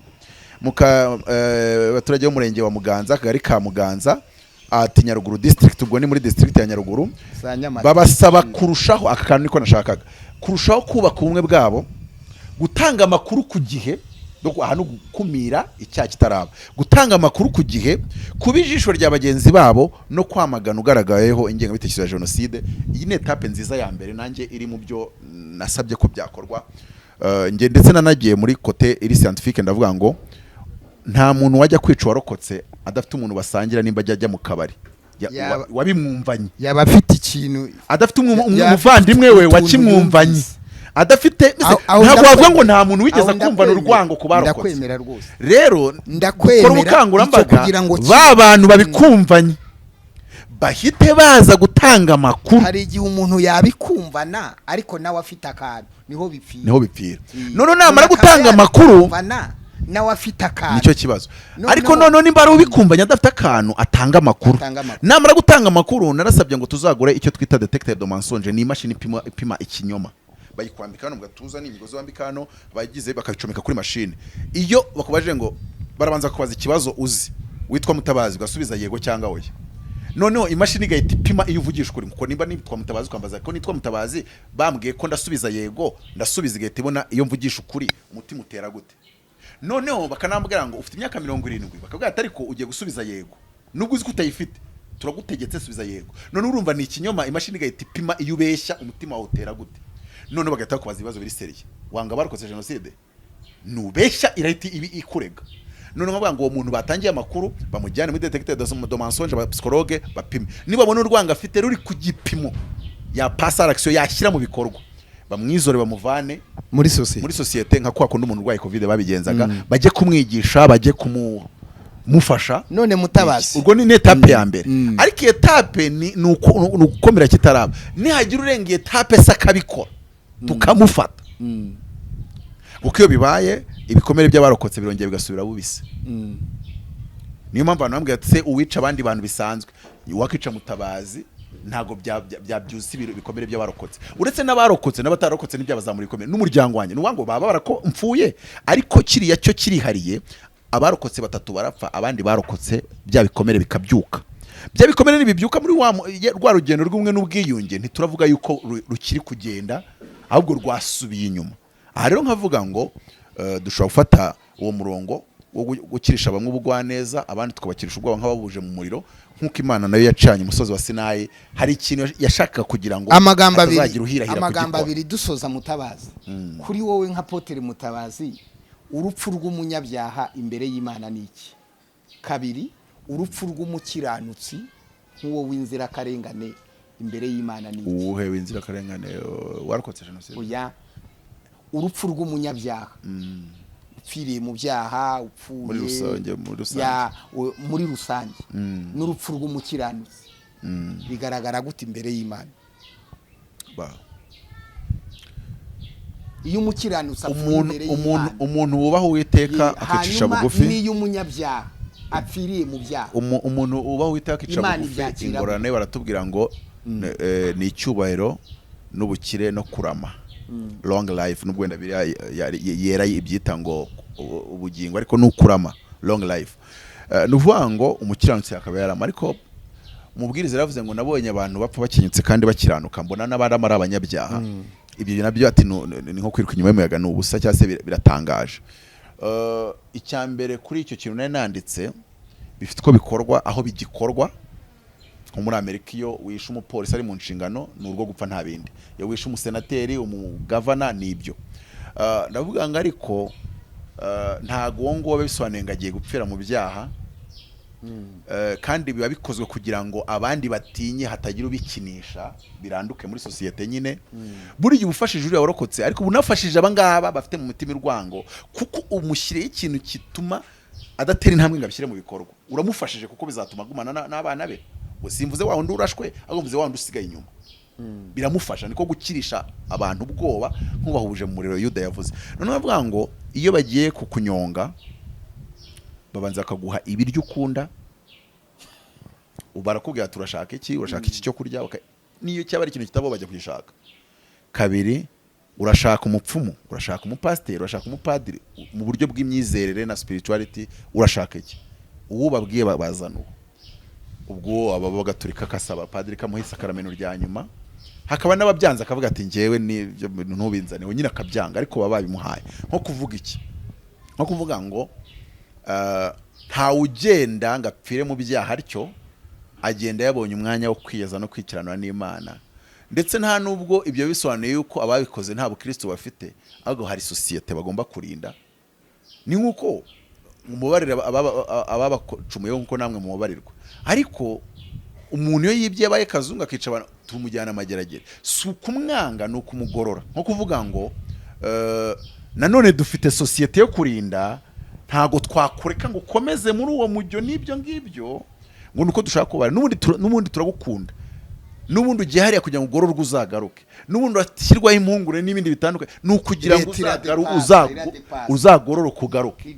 Mu by'ukuri rero urupfu rw'umunyabyaha yapfiriye mu byaha nuko Imana mu bumana bwayo imureba ikabona atazigera yihana kuko Imana ibona hari ukwihana kuhari kuri we ku buzima bwe, yanahagurutse ubutumwa muri Amerika akaza ari kukihana. Y'umunyabyaha nicyo gisubizo, kuko Imana ibasha kubimenya. Y'umunyabyaha apfiriye mu byaha. Ijambo ryaravuze ngo mbabarira nzababarira nkagira impuhwe nzazigirira mu Baroma, ngo none se nikituma Imana indakarira, ngo nimba ivuga ngo nanangiye umutima wa Farawo, ngo noneho ngo hari abantu bavuga ngo nimba ndi mu byango ni Imana yanangiye. Mbwira abantu bavuga ngo Imana ikunangira kuko ibona umutima usanzwe unangiye. Ntago Imana yafata umuntu wari bwihane nga aba ari imunangira, ahubwo ifata usanzwe anangiye kuko ishaka kwihesha icyubahiro ikongeramo inangirwa.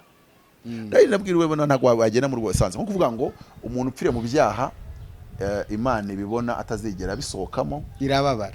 Babitwaye mu ijambo rimwe kuvuga ngo urupfu rw'umunyabyaha rubabaza Imana, kuko iyo mvugo yabitari tekiniko kuri njyewe, yabitari tekiniko kuri njyewe, ntago sindabivuge ko biri bishimisha, ariko nubundi kuko nta muntu upfa. Hari ijambo rivuga ngo n'igishwi kigura amakuta yangaya, ariko ngo nacyo n'icyagwa ngo kijye hasi, ngo n'imisatsi ku mutwe wanyu yarabazwa. Nuko nta muntu upfa Imana itavivuye ko byemera. Niyo wishwe n'umurozi irabanza ikavivuye. Yosuwa yarasenze ngo zuba hagarara mbanze mbishe mbamari, ariko Imana niyo yamutumye kubamara. Yari yamutumye kubamara. Je niyumvisha yuko ahangayo nkavuga ngo kuko n'uwo munyabyaha ajya gupfa Imana yavivuye ko rubaho, iba yarangije kubona yuko naho wamusekura mu isekuru azaguma mu byaha bye, ndetse ari guteza akaga bari mu isi, ikaba yamwigiza ikaba ati ntuzigera wihana. Ndabibona nk'Imana ndabibona yuko utazigera wihana, ariko ukiri mu isi uzamara abantu, uzabagirira nabi, ukajya kubona ukabona. Uribuka ijambo rivuga ngo nuko Nabali ngo uko yari umunyabyaha Imana iramwica. Nuko ngo Abigera ya Bibiliya iranavuga ngo aho imbwa, hanyuma aho imbwa zanywereye amaraso niho zaregatana ngo umurongo, aho imbwa zanywereye amaraso ya Nabali niho zizanywera. Nabali yari umunyabyaha Imana ikamwica. Umugore we Abigera akajya gushakwa na Dawidi.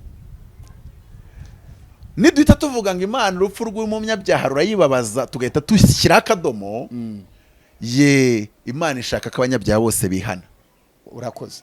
Imana ikeneye ko umwicanyi yihana, Imana ikeneye ko umusambanyi yihana, Imana ikeneye ko umuntu ufite ingengabitekerezo yihana.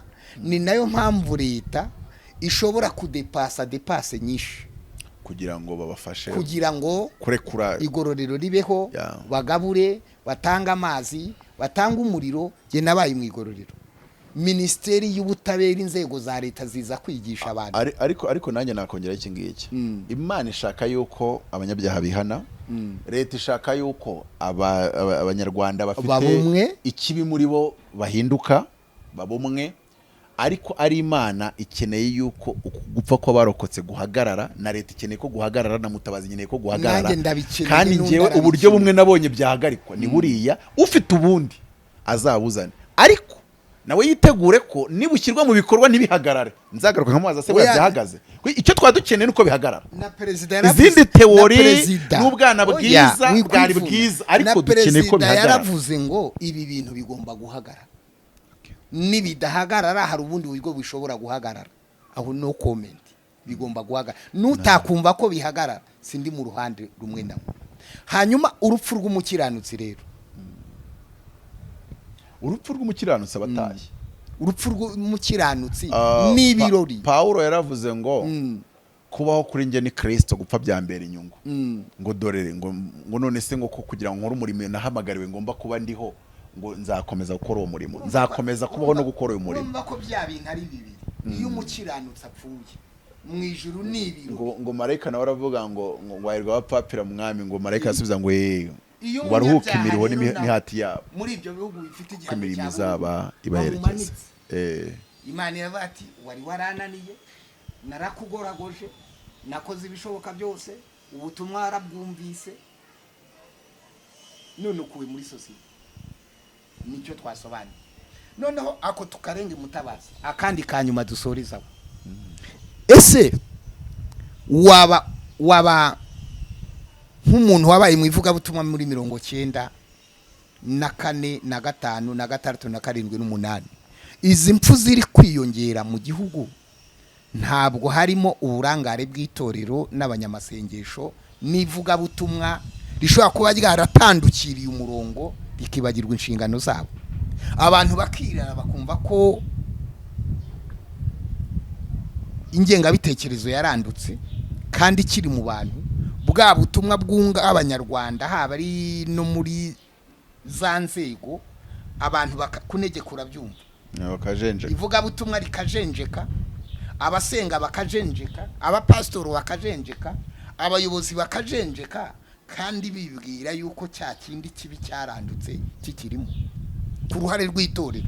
Uwo ni itorero ry'ubutumwa buri kuvugwa muri iki gihugu bwagiye abantu badakwiriye gusubira inyuma bakongera bakabwiriza ubutumwa bwihanisha abantu ibyaha. Ndasubiza yego kandi oya, none mbisobanure. Icyo gihe ngiye ikintu cyose ngiye kugifataho umwanzuro mbanza kureba uko ahandi ku isi bikorwa, wenda sinigana ahandi ariko nkabanza nkareba uko babikora, hareba n'impamvu bashingiyeho rimwe na rimwe iyo zihari, naniza nkajya no mu by'ubwenge bisanzwe. Icyo gihe ndaza kureba mvuge ngo nihe hari ivuga butumwa ryahagaritse ko abantu bicana. Nsange muri Amerika niho tugira abasiriyo kira benshi, bamwe usanga yishe uwo yica kandi wenda atasibaga misa. No nkabona yuko nitunenga iryo mu Rwanda ubwo turanenga n'iryahariye wenda n'iryahandi. Nongere ko mvuge nanone tufashije ivuga butumwa muri rusange, ivuga butumwa dutambutsa rigira abo rigirira mu maro, rigira abo rifasha, ariko rikeneye kongerwamo agafu, kwiminjiramo agafu. Nko kuvuga iki, twigisha ubutumwa bw'agakiza. Ubutumwa bw'agakiza ntabwo bwabuza umuntu kwica undi, ubutumwa bw'ubwami nibwo bwabuza kwica umuntu, kuko ngo intumwa zabwirizaga ubutumwa bw'agakiza n'ubw'ubwami, bwombi uko ari bubiri. Habanzaga ubw'agakiza bagakurikizaho ubw'ubwami, none umuntu baraza bakamukubita ubw'agakiza bwonyine ukagera. Kandi icyambere ubw'ubwami buvuga ko abantu bagomba kubana mu bwami. Icyambere ubutumwa bw'ubwami buraza bugahindura intekerezo zawe, change the mindset, you change the thinking, the philosophy, uhindura imitekerereze. Aho Paulo yavuze ngo nta muntu wigeze agira Imana inama cyangwa yigishe, ariko twebweho dufite gutekereza kwa Kristo, we have the mind of Christ. Ubwami butumugira gutekereza ku mwami, bitumugira gutekereza kwa Kristo. Ahangaha ho ntago haba kiri umuyuda n'umugiriki, ntago haba kiriho kurakarira umuntu no kwica umuntu. None ariko abantu bagira ubwonko, psyche, imitekerereze. Noneho ibyo twaciyemo, ubushobozi igihugu gifite, ntago twigeze tugira abatherapist, abaganga bafasha abantu ku bwonko bahagije. Harimo rero ibintu byari biri kugendagenda mu bantu. Kabiri, kiragiye dukura igihano cy'urupfu, ntago abantu bari bagatangiye kwibasira no kwica barokotse. Ibi bintu rero nabikozeho ubushakashatsi mu gitabo nanditse cyitwaga ngo Jessica mwana wa mama. Nza kubona uburyo mu barokotse jenoside yakorewe abayahudi muri 1940 yabaye hagati y'1941 n'1945, haciye imyaka 20 mu 1960 na 1936 hatangira kugaragara yuko ababyawe n'abarokotse Holocaust ariyo jenoside yakorewe abayahudi batangiye kugira nabi bikomere, batangiye nabo kugira trauma. Muri 70 muri Canada batangira kubona amavuriro y'abaterapiste yuzuyemo abuzukuru babarokotse jenoside yakorewe abayahudi. Bati ibise nibiki, baza kubona ko burya nabo bagikeneye kwitabwaho. Ntagiye mu bintu byinshi, nuko nguko biba. Ntago twigeze dukora inyigo ya gihanga scientific study ngo tumenye ngo harya yego 2007 nta warokose wishwe, ariko se nyuma y'imyaka 30 tuzaba hari iki, tuzadufite iki? Kuko ibintu by'amatrauma n'ibintu bijyanye no mu bwonko bijyana n'igihe. Umuntu ashobora kuba ari mu rugo, umugabo akajya wenda amushyira ku nkeke, inshuro ya mbere akavuga ati ntacyo bitwaye, ni umurokore. Inshuro ya kabiri ati ngiye kwisengera, byamara imyaka 30 akamukubita umuhini. Muri cya gihe cyose wabonaga ikibazo ko kidahari, ariko ibintu byo mu bwonko n'ubuzima bwo mu bwonko uko bigenda biramba bitinda, bigenda biba nabi, byangirika. Ari uzajya kubona ukabona nyine umuntu amaze mu bibazo imyaka 10 ageze stroke. Kuki atayigeze ku nshuro ya mbere ibibazo biza? Kuko byaragiye bibana nawe igihe kirekire, biregera kirekire. Bakunda kubisobanuza ufashe ikirahure gutya, uba wumva rwose urijeye, kimara n'isaha, tangira gutitira gutya, kimara n'amasaha 8. Niyo waba gufateye imbunda wagikubita hasi, niyo wakwiye ngo nugikubita hasi urahita upfa, wapfa nyine. Kubera iki? Nuko na trauma zikora. Rero dukeneye gukora inyigo ya gihanga igaragaza ngo ibyo twaciyemo ubu ngubu dufite ibihe bibazo tugomba guhangana nabyo nyuma y'imyaka 30. Donc kuko byahinduye isura ariko ntago byarandutse burundu, wenda hari ababiranduye burundu ariko n'abandi tukabageraho. Mwivuga butumwa rero abantu bihangane, hakenewe ububyutsi. Nko kuvuga iki, ibintu byo kukubwira abantu ngo uze nkureberemo nabyo bizamugaza abantu, ariko si byo nyine ko si ryo yobokamana rihari ryonyine, na Anglikani zirari na Catholic ntizireberamo abantu. Dukeneye ko buri muntu wese, reka mbivuge nko muri style, avuga butumwa bose mu Rwanda bakoze nka Julienne Kabanda byagabanyuka. Uzi icyo nsobanuye mvuze ngo Julienne Kabanda, abantu bamwe bazi ubona bambara nk'amaseleye iyo umureba ukuntu yambaye, ariko aramutoza ajya kwamara umwaka cyangwa se amezi 6, usanga caginze mu isengesho. Ndikuvuga iki, reka ngikomeze ucyumve. Gutoza abantu gusenga bakaba connected n'umwuka wera, kuko uriya mwuka wera n'uzahindura abantu. Ibyo none abantu bajya baza bakaririmba gusa gutya. Ikiganiro twazanye ukivange ngo tumere nka naka, sibyo? Kuko abanyarwanda muri kamere, muri kamere, nge ndi kuvuga ngo muri kamere ya Mutabazi, hanze urugero rw'ibifatika, muri kamere ya Mutabazi dutoza abantu gusenga, tugeza abantu kugira ubusabane n'Imana bo ku giti cyabo ubwabo. Kabiri, twigisha inyigisho zihindura intekerezo. Naho naganishaga urugero narutanze kugira ngo ntange example typique y'ibyo niboneye ishobora kuvamo umuntu Yesu ashaka itabwirijwe. Navuze udahari. Ibigutera kuba uri kuvuga ibyo uvuga ni ibyawe.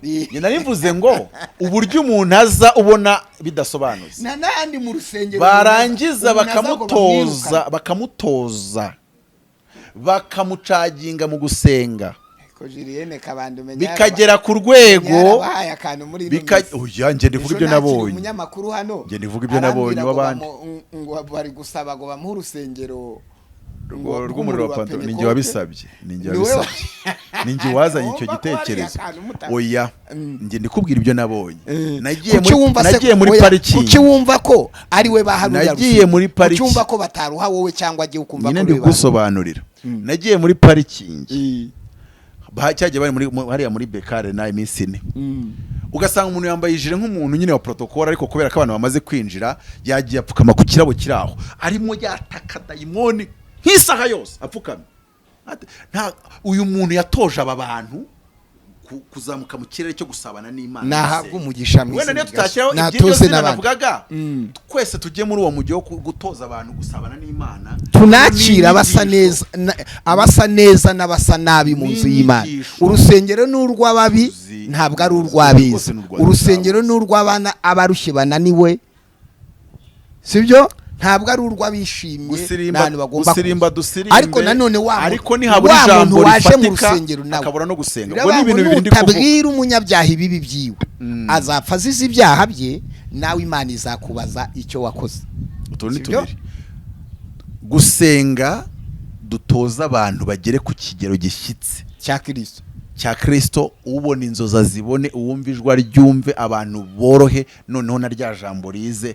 Imurirane y'ibi bintu soreze kuraka, izazana ubuzima. Ibyo Dr. Gitwaza yatangaje ku bijyanye no kuvuga ko abagore batagomba kwambara amapataro ku ruhimbi, abayobozi n'abaririmbyi. Ndabyibuka yavuze ipataro zibafashe ku ruhimbi, nizi zirekura ubwo wenda zo wazijyanayo. Yavuze ipataro muri rusange mu kiganiro cya kabiri. Yavuze ipataro muri rusange. Yavuze ipataro ko nta mugore wambara ipataro, ntawe yigeze abangwa ipataro zibafashe, ni ipataro ku ruhimbi ayobora.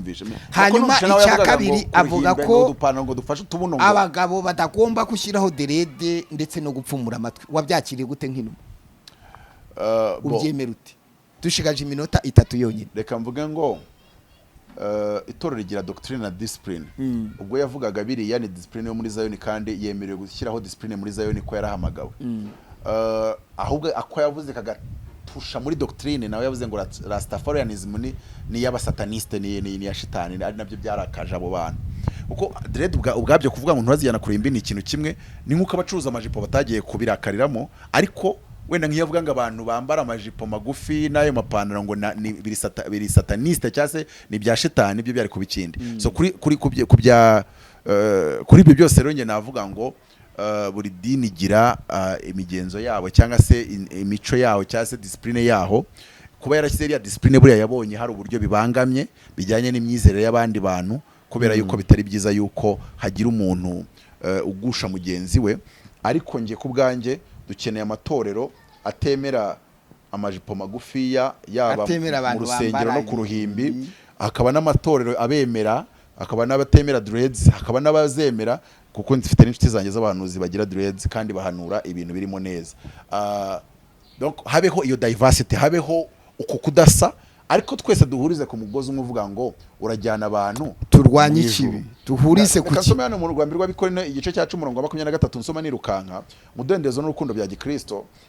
Kuko buriya iyo bari kwambara kuri abapfumura kuri ngo ubwo bari mudendezo, baravuze ngo nubwo twemererwa byose ariko ibigira icyo bitumarira si byose turabyemererwa koko, ariko ibitwungura si byose. 24 ntihakagira umuntu wizirikana ubwe, ahubwo azirikane na mugenzi we. 25 ibiguzwe mu iguriro ry'inyama mujye mubirya mutagize icyo mubaza kubw'umutima uhana. 26 kuko isi n'ibiyuzuye ari by'Uwiteka. 27 umuntu wo mu batizera nabararika namwe mugashaka kugenda, icyo bazabahereza cyose mujye mukirya ari ntacyo mubajije kubw'umutima uhana.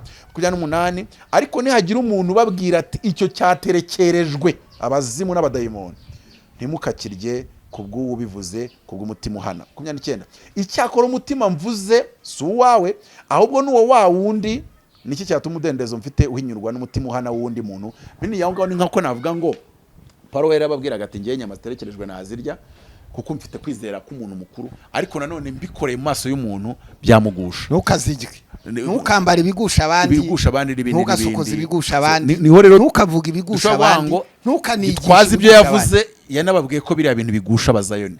Nta muntu uraza ngo dukorere inyiga tuvuge ngo nyamaze nasanze bitabagusha, nanjye reka nitangeho urugero nsoreza aho ngaho. Nagiye kubwiriza Kenya 2012, ndangije ndi kubwiriza ndimo ntaraka mvuga mu ndimi, mbona umukobwa muri korari wicaye imbere wambaye ibintu by'umukara hasi no hejuru, mbona hagati y'amaguru hari akantu k'agatriangere k'umweru, nubwo ntamenya ko ariko nahise mpindukira. Uko kubwiriza ko arambangamiye ko nagomba kubwiriza ndeba ahantu habiri, mu gihe ubundi umuntu ubwiriza areba hatatu. Wakumva urugero ruje muri urebe hari korari hano n'indi iri hano. Ubwo ikintu cyadufashije yararimo atera umwaka wo muri korari yindi, ariko abo mu bakristo bo ntibarebagayo. Ariko njye ubwiriza nari narwaye urukiye ko ngomba kureba hano ho sinongeye kuhareba. Nimba hari n'uwamugira inama ngo ntiyanagiye ku ntebe ya kabiri, ntiyanagiye kuyinyuma, yari yagiye kuyimbere. Rero icyo Gitwaza yavuze ni cy'ukuri kirumvikana, kandi nanone kigomba guca muri kwa kuntu abantu basenze nabo ubwabo mwuka arabaganiriza, nabo ubwo arumva icyo kintu kidakwiye. Kandi ababwira ngo icyo kintu ukora kiratubangamira, wiza ngo babwire ngo nikitubangamira. Okay, reka tugushimire rero, dusoze tubwira abantu ko abantu bagomba kubana mu bumwe.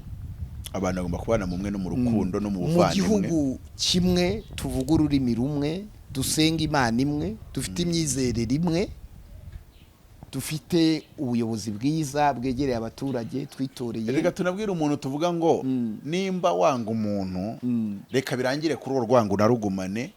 Nimba rukwinjiriza cyangwa rugira icyo kugira nta rwango rwinjiza, hari igenda kumukura mu rwango byose utabishobora.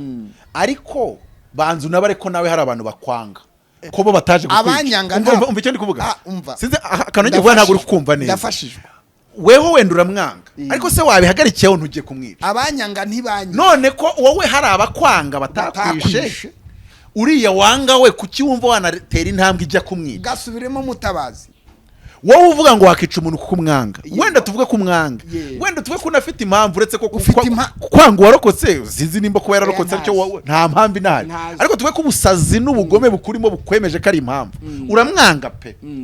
Watunze urwo rwango mu nzu yawe, ukajya urya kawungu ukagereka wenda n'ikigage nimba ukinywa, cyangwa ukagerekaho n'akaji, ariko bikarangiriraho. Kuko nawe hari abakwanga, kuko nujya mu buyobozi umwanga ukamwima serivisi byo bazakwirukana. Yego, niba namenya ko umwanga ari tugomba kugira abayobozi bakunda bose. Ariko se ni iki gituma utera intambwe ijya kumwica? Kuko nawe ufite abakwanga, ariko abo bakwanga ucaho bakayahekenya ukarenga, ntibarakwica. Ucaho bafite umuhini ntawe urawugukubita. Ngusabe ako kantu uzajya ukora ibiganiro uzajya ukabanza. Ni iki gituma wica uwo wanga ko nawe ufite abakwanga batarakwica? Ni iki cyatuma nica uwo nanga nanjye abanyanga bataranyica? Rero babifite mu mutima turwane n'urwango rusohoke kugira rutarasohoka witere intambwe yo kugira icyo ugira uriya muntu. Dushoje neza nukuri, reka dushimire Apotre Mutabazi, hanyuma dushimire inshuti za The Vibe, hanyuma abantu nibaguma gusenga bakagumaho kwigisha byanze bikunze u Rwanda n'urw'abanyarwanda tururimo n'urwacu. Buri wese asabwa gukunda mugenzi we, n'abasenga yaba ari ubwiriza abwirize mu rukundo, yaba ari uyobora ayobore mu rukundo, yaba ari ukora ibiganiro akora ibiganiro bitagumura abantu, yaba ari uwunga abanyarwanda abunge mu rukundo. Naho ubutari mukomeze kuyoherwa n'ibiganiro bya The Vibe. Imana ibahe umugisha.